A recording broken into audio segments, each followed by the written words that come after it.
আসসালামু আলাইকুম বন্ধুরা, তোমাদের সকলকে স্বাগত জানাই গ্রামের মেয়ে রানু কিচেন ইউটিউব চ্যানেল। বন্ধুরা, প্রতিদিনের মতো হাজির হয়েছে। আজকে আমি তোমাদের এমন মজার রেসিপি দেখাবো। এখন এই যে গাছে নতুন বছরের আম হয়েছে, এই কচি আম দিয়ে কাঁচের মতো টক ঝাল মিষ্টি একদম কাঁচের মতো আচার বানিয়ে দেখাবো। তো বন্ধুরা, আশা করছি খুব ভালো লাগবে এই ভিডিও। শুরু থেকে শেষ পর্যন্ত তোমরা স্টেপ বাই স্টেপ দেখতে থাকো। আর চলো ভিডিওটা আমি শুরু করি। বন্ধুরা, ইউটিউবে যারা নতুন বন্ধু সাবস্ক্রাইব করনি তারা সাবস্ক্রাইব অবশ্যই করে দিবে, আর ভিডিওটা প্রথম থেকে শেষ পর্যন্ত দেখতে থাকবে, কেউ কখনো স্কিপ করবেন না। যে বন্ধুরা, রাত্রে জল বৃষ্টি হয়েছে, একটু ঝড়ও হয়েছে, আর এই ঝড়ে আমাদের বাগানে আম পড়েছে দেখো। আর এই কচি আম দিয়ে ওই টক ঝাল কাঁচের মতো আচারটা খুব ভালো হয়। কচি আমের এত সুন্দর হয়, খুবই ভালো লাগে। তো আমি কিভাবে করব আচারটা তোমরা দেখতে থাকবে। আর কচি কচি আমগুলো নিতে হয়। তো আমি আমগুলো সব জল দিয়ে ভালো করে ধুয়ে নিয়ে চলে এসেছি আমাদের রান্নাঘরে। তো আমি এবার আমগুলো কেটে নেব। বন্ধুরা, দেখতে থাকো।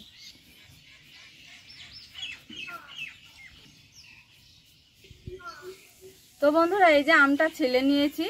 তোমরা যার যার পছন্দ মতো আমটা কেটে নিবে। আমি দেখো কিভাবে আমটা কাটবো। এই যে এইভাবে আমটা কেটে নিব, এইভাবে আমটা কেটে নিব। আর এই যে ভেতরে যে কয়াটা আছে সেটা বের করে ফেলে দিব। তো বন্ধুরা, এইভাবে কেটে নিলে কাঁচের মতো আচারটা দেখতে খুব ভালো লাগে, খেতেও ভালো লাগে। আর বছরের নতুন আম আচার করবো না তাই কখনো হয়তো দেখো। এবার আমি এই যে আঙ্গুলের মাথা দিয়ে এইভাবে বের করে দিব কয়াটাকে। এই যে বের করে ফেলে দিব আর জলে রেখে দিব। আমি কষ থাকলে আচারটা ভালো হবে না, কষটা ছাড়বে, তার জন্য জলে রেখে দিতে হবে। এই যে বন্ধুরা, এইভাবে কয়াটা বের করে দিব আর জলে রেখে দিব। 3টে আমের কয়া বের করে নিয়েছি। এইভাবে আমগুলা কেটে নিব সাইজের মতো, দেখতে ভালো লাগবে এইভাবে আচারটা।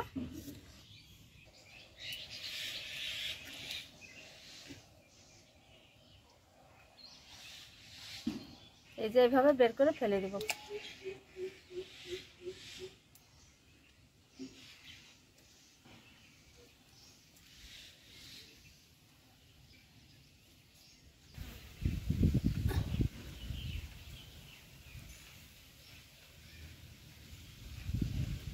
সুন্দরভাবে বাঁধিয়ে গেছে।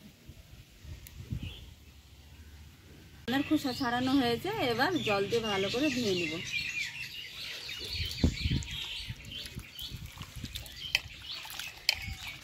দেখো, সমস্ত আমগুলা কেটে নিয়েছি।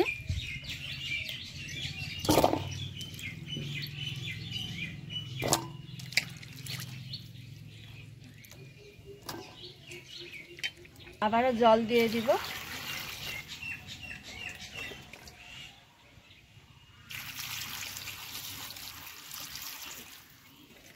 ভালোভাবে এইভাবে ধুয়ে নেব 2 থেকে 3 বার।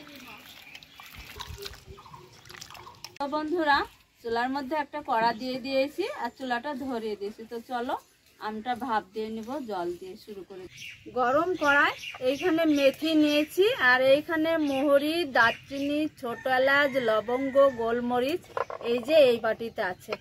এইখানে শুকনো জিরা আর শুকনো লঙ্কা, এগুলো ভেজে নিব। বন্ধুরা, যে যেমন বাড়িতে আচার বানাও তোমরা, মশলা বাড়িতে নিজের হাতে বানালে সেই আচারের স্বাদটা বেশি, যতই দামি মশলা হোক না কেন নিজের হাতে আচার। বন্ধুরা, শুকনো লঙ্কা প্রথমে দিয়েছি, একটু নাড়াচাড়া করে ভালো করে ভেজে নিয়েছি, এটা ভাজতে সময় লাগে।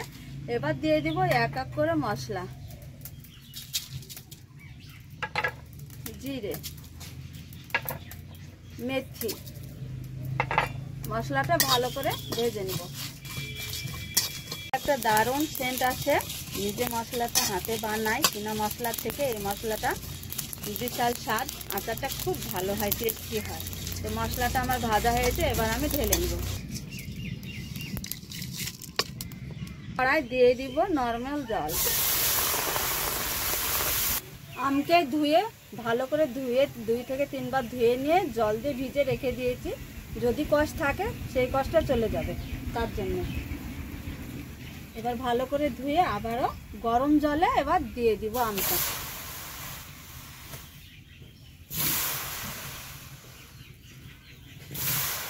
আমটা ঢাকা দেব না, সামান্য একটু ফুটবে তখনই আমি ঢেলে নেব। এবার আমি আস্তে আস্তে চুলায় জাল দিব।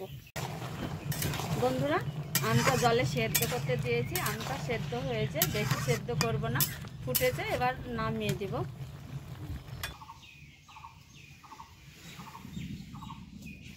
তো বন্ধুরা আমটা সেদ্ধ করে ঢেলে নিয়েছি, কড়া চুলায় বসিয়ে দিয়েছি। এবার স্বাদ অনুযায়ী যতটা আচারে চিনি লাগবে সেই অনুযায়ী চিনি আমি দিয়ে দিব। চিনির একটা ক্যারামেল তৈরি করে নেব। এখানে জল লাগবে না চিনিতে। চিনিটা আমি নাড়াচাড়া করব না, এইভাবে চিনির চারি সাইড দিয়ে যখন কালারটা আসবে তবে আমি খুন্তি দিয়ে নেড়ে দিব। চারি সাইড দিয়ে একটা কালার চলে এসেছে, এবার আমি খুন্তি দিয়ে ভালো করে মিশিয়ে নেব চিনিটা এইভাবে। তো বন্ধুরা দেখতে পাচ্ছ চিনির যে একটা কালার চলে এসেছে, কত সুন্দর। চিনিটা গলতেও শুরু করে দিয়েছে। একদম কাচের বয়মে আচারটা করে রেখে দিলে কাচের মতনই কালারটা হবে আচারের। দেখতেও যেমন সুন্দর হবে, খেতে দারুণ টেস্টি হয় এই আচারটা বন্ধুরা। তো বন্ধুরা এই যে একটা ক্যারামেল তৈরি করে নিয়েছি, কালারটা দারুণ চলে এসেছে। আর দেখো ফুটছে, কত সুন্দর লাগছে দেখতে। এবার এখানে দিয়ে দেব সেদ্ধ করে রাখা আম। ভালো করে এইভাবে মিশিয়ে নিব।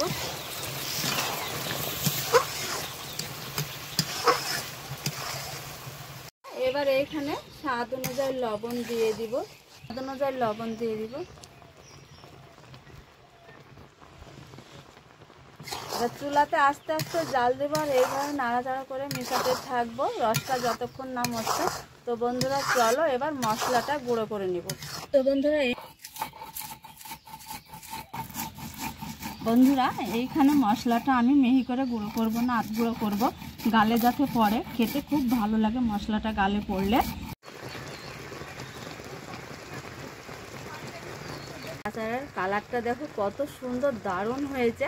এবার এইখানে এই যে ভেজে রাখা গুঁড়ো মশলা অর্ধেকটা দিয়ে দিব আর অর্ধেকটা আমি পরে দিয়ে দিব।